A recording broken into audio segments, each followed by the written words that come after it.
Munduko ugaztunen espezien ehuneko 20 animali batenak dira. Xagusarranak hain zuzen be xagusarrak dira eskuartean dakoten gida honen protagonistak. Euskal Herriko xagusarren gida naturtzaindia elkarteak egin jako liburuxka da eta elkartotako birekin egin jogu gaurko honetan hitzordua. Naiara Corcuera eta Egoitz Salsamendi. Kaixo Bixoiri. Zeuek gida honen atzian, esan behar da naturtzaindiatik baina ez da lehenengo aldixa, ezta? Xagusarren gaixari heltzen xatzula, oindala pare bat urte edo, inzebein dokumental bat, eta oin gida. Zer dala eta edo ze... Bai. Naturtzaindian aspaldi txigoiaz gabitze xagusarren mundua ikertzen, 2011an ja, Bergaran hasi izan ja taldetxo bat sortzen, ikerketa, xagusarren ikerketa bultzatzen eta gero ja azkenengo urtietan divulgaziorako eta ekintza gabitze osatzen, ez da bakarrik ikerketa, baizik eta herritarrei bai azaltzia zer dauen, zer daukagun, zergatik zaindu behar dan, eta honan. Eta hasi ginen sortzen erakusketa bat, xagusarren gauak antolatzen, eta hemen udaletxek ateratzen dagoen ez urtero lan elkartientzat diru laguntzak ingurumen arloko ekintzak eta garatzeko, joan zan urtean okurrigu jakun, itxia olako ikusentzunezko bideotxo bat, xagusarren mundu apurtxo bat jendea gerturatzeko. Eta gero, gida etorri. Eta aurten, apurtxo bat berriro jarri gara tema horretan, eta esan dut, eta hori zein geike. Eta falta motatzen gaben gidatxo bat, jendia erakusteko ze diversidade dauen, igual xagusarren gaua antolatzen dugun, ibilbide gidatu batzu di gau ez itzen gauenak eta erakusteko apur bat bizual hau edo, zelako anistasuna dauen, zenbat espezia daukogun, eta aurpegi sagartzia, bitxo horrei beti dauzenak horri junetan, da gau ez? Dakigunak hor dauzenak, baina askotan ikusi beste jugunak egiten, ez konturatu bezgarrenak egiten. Eta 27 espezie batu dituzu liburuxka honetan, danak Euskal Herrikoak dira, bai Euskal Herriko danak dauz bertan? Espero dugu ez. Guk ezagutzen ditugunak behintzat eta datuak ditugunak bertan daude. Bai Euskal Herriko hegoaldekoak eta bai iparraldeko batzuk. Hain zuzen ere iparraldean badaude bi espezie gehiago, hemen ez ditugunak baino, batez ere mendialdean, eta horiek ere sartu ditugu. 27 espezie badia batzuk, zer da espezie bat bestetik ezberdintzen dagoen? Esan gaur, ezaugarri fisikoa bakarrik dira, ohiturak dira, bizitokisak dira, zer dako komunian 27 honek, zergatik dira xagusarrak eta zergatik dira ezberdinak euren artean? Xagusarrak danak dira ugaztunak, egan egiten duten ugaztun bakarrak. Horrek bereizten ditu ugaztunak beste ugaztunen gandik, nahi badezu, eta beste bereizgarri bat ez propioa, baina bai ekoko kapenaren erabilera. Ez da xagusarretan bakarrik, bai zetazioetan, izurdeetan, baleetan eta baditugu, badaugo espeziak ekoko kapena erabiltzen dutena, baina esan dezakegu agian zetazioak eta ikertzen dituzten biologoak ez daude ados honekin, baina bai izan dezakegu xagusarretan espezialidade eta garapen oso sakon bat izan dutela. Ekoko kapena esaten duzunean da radartxo... Bai, radar hori da. Azken finean da submarinoek egin dezaketen radarra edo hegazkinak erabiltzen duten radarraren antzekoa, baina beraiena da soinua erabiltzen, hau da. Beraiek ez dute emititzen gure soinuaren desberdina, dan ezer, kontua da ez degula entzuten, gure entzumen ahalmenetikan haratago dagoelago edo gorago dagoelago, orduan guretzako ez dira entzungarriak, orduan badirudi zeozer magikoa egiten dutela, baina berez soinua besterik ez dute erabiltzen, eta soinu horrekin eta aparatu elektriko berezi batzuekin hasi gaitezke xagusar horiek bereizten, beraien ekokokapen pulso edo ekokokapen soinu horiengatik, eta gero morfologia aldetikan desberdina dira, espezietik espeziera desberdina dira, ohiturak ere desberdina dira, batzuk horrelako basoetan ehizatzea espezializatuagoak daude, beste batzuk espazio irekiagoak erabiltzen dituzte, eta hegaztietan gertatzen den bezala, ez dira guztiak txori txiki marroiak, txolarre bat eta txantxangorri bat bereizi dezakegun bezala, xagusarretan ere bereizketak egin ditzakegu. Hemen egongo da xagusarrik? Bai, hemen egongo da, parke polita da eta egongo da. Xagusarra arrunta, seguru badagoela, xagusarra arrunta kaleetan ere aurkitzen dugu, eta agian espezie bereziren bat ikusita zuaitzen tamaina eta nolakoa dan. Ohiturari dagokizenez eta ohiturari edo biharri dagokizenez, zelako lekuak izan behar dira, leku bat, zelako izan behar da, xagusar baten bizitoki izateko, zelako lekuak aukeratzen dituzte hemen inguruan, pixat...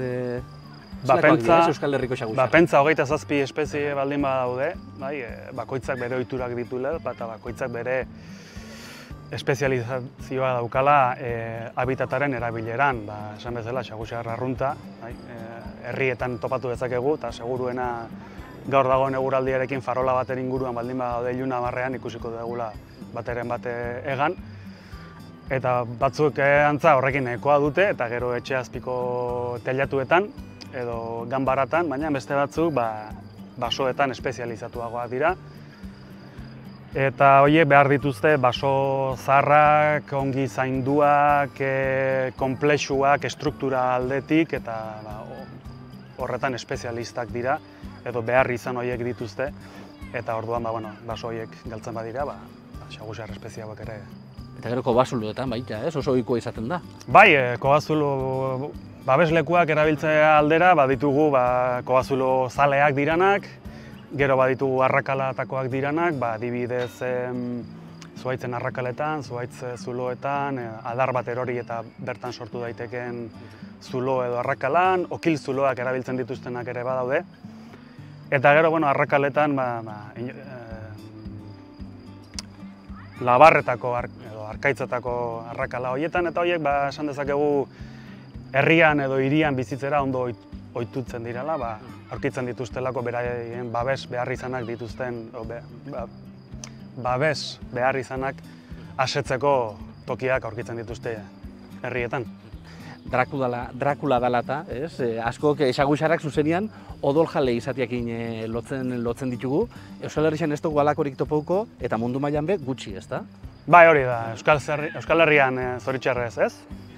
Nire ustez. Baina hauek dira batez ere Hego eta Erta Amerikako bertakoak, 3 espezie daude. Handiena da ezagunena, nahi badezute, vampiroa bezala ezagutzen dana, eta ugaztun handien odola zelikatzen espezializatua dago. Eta gero beste 2 espezieak gehiago hegaztiak eta espezierik txikiena narrastien odolaz elikatzen da, beraz. Fama txarra dakoi, xagusarrek beste honen hau dalata, baina onurak ugari dakoia esaten duzu, ezta?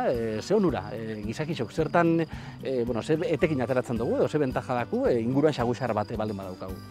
Azkenean intsektu jaliak izan dienez, intsektuan populazioa kontrolatzen laguntzen dau, ez? Egunez enarak eta beste txori pila bat dauz, intsektua jaten dauenak, eta gauez, xagusarrak irteten die.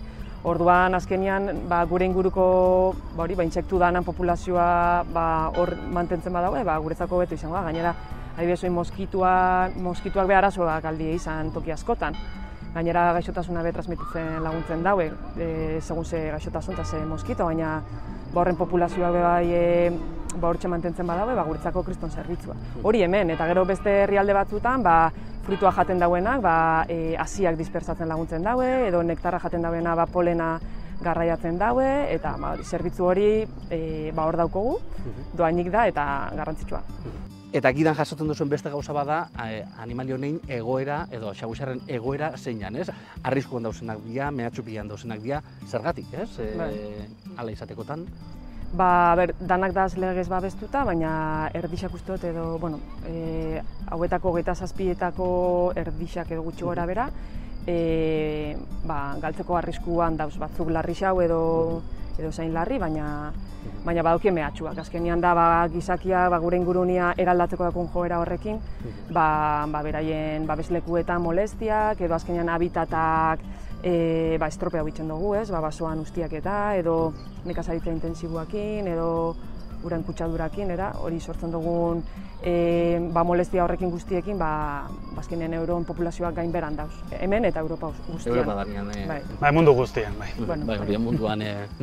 Eta zerrin behar dugu, geure baserriko kamaran, edo geure etxeko teiatupian, xagusarrak aurkitzen baditugu. Ez dakit tendentzia izango dan, usatzera, zerrin beharko duke, zerrez?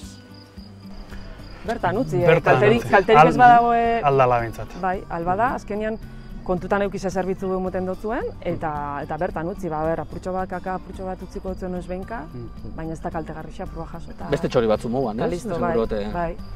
Bai, baratzerako gainera guanoa egiten dute, beste zerbitzu bat, oso apreziatua leku batzuetan, xagusarraren guanoa, landare batzuentzako bereziki, eta etxean baldin badaude eta kumatzen baldin badaude, bertan utzi, kumatzen baldin badaude seinale zure etxea, zure ganbara gustoko dutela.